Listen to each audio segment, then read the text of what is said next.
Rayatların sağlığını korumak mı ya da vazifeli adamların kazancı mı?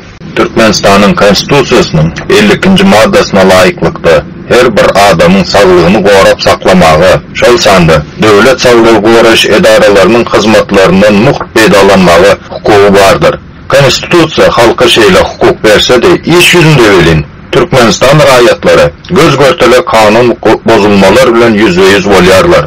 Şu yılın 2. noyabrında Mara velayetinin Bayramalı şehirinin yaşayıcısı Lukman'ın adını yazıp veren dermanlarını satın alıyor. Dermanları satan dermanhananın adı Enar olup, ol Bayramalı şehirinin Sultan Sancar köçesinin 8. cayında yerleşiyor.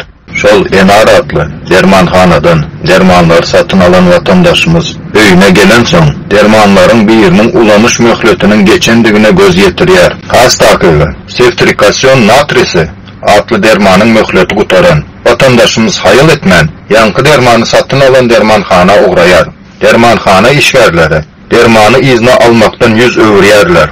Möhleti kutaran dermanın izni almağını qadağanlığını kepillendiren Türkmenistan'ın Sağlığı Koruş ve Derman Senagatı Ministerliği tarafından verilen buyruğu resminame görünüşünde görkezilmevini vatandaşımız talep ediyor.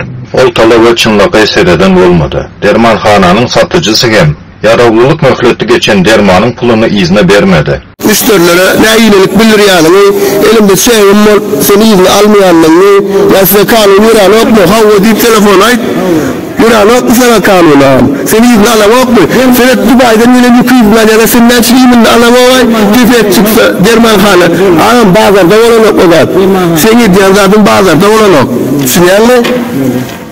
Böyle eder misin? Böyle. Vatandaşımızın kanuna esaslanmağı ve dermanhane işgərlərinin cevapkarçılığı hakta yatlatmağı gerekli neticeleri vermedi.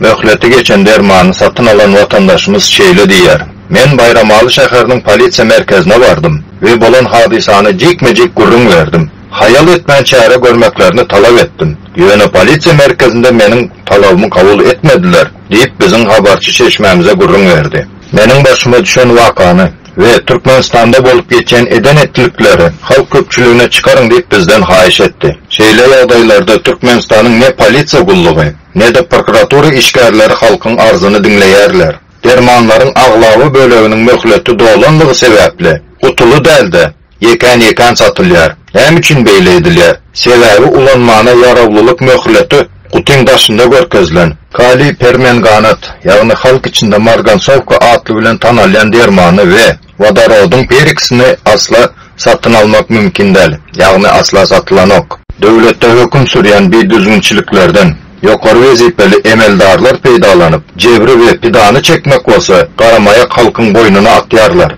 Bize uğradılan çekteki telefon numara bir neçe gezek can etsek de cevap veren bolmadı. Polisiya kulluğu ve dermanhane işgərləri möhleti utaran dermanın näsag adama nähili täsir edip biljekdigini gatygowy bilýärler. Möhleti utaran derman näsag adamın bedeninde karşılıklayın reaksiya görkezip neticesi has pacigaly ýagdaýda getirip biler elbette. Türkmenistan'ın Cinayet Kodeksinin 107. maddesine layıklıkta başka birinin sağlığına bil kaslayın şikes getiren şahsın 3 yıldan 8 yıla çelli azatlıktan mahrum edilecektiği aydılýar.